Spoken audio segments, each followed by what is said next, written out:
Sports Flash TV na may dati. Ito ay lagi kang panalo, bakbakan na sigurado, mga balitang ang laban ni Raymart Gabalio at KG Cataraha.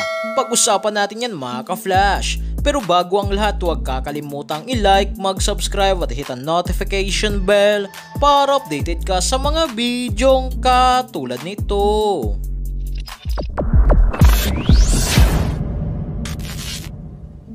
Sa katatapos nga lang pong laban ni KG Cataraha versus Jun Blazo ay matagumpay nga po itong nanalo via unanimous decision. Sa naging laban nga po mga ka-flash ay nagawa nga pong ma-knockdown ni Cataraha si Blazo sa third round matapos tamaan ito ng left hook. Subalit nagawa pa rin itong makatayo at tapusin ang laban. Panalo nga po si Cataraha sa score na 78-73 sa dalawang hurado, habang sa isang hurado ay 77-74.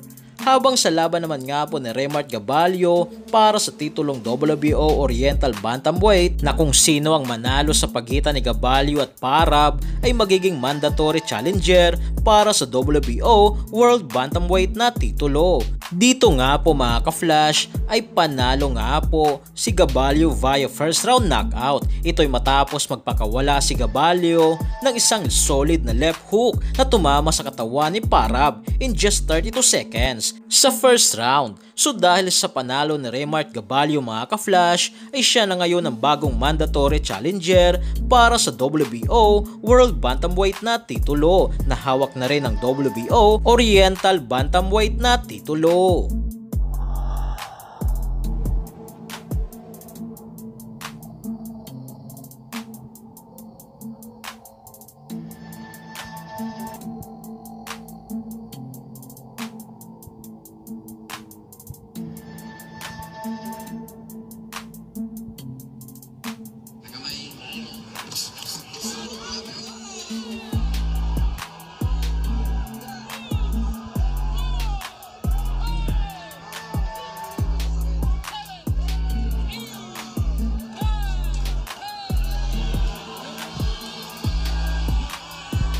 So yan lang para sa ating balitang boxing. Ano ba ang masasabi nyo tungkol dito?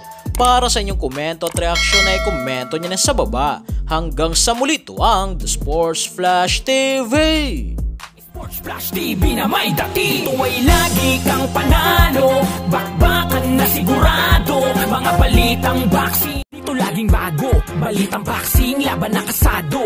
Di papahuli pagdating sa bakbakan, mga pambato na patuloy ang laban. Sasaliksikin ang bawat babalita, talagang diin, bawal ang mahina. Sa loob ng ring, merong pambihira, mga kamao na nagiging bida.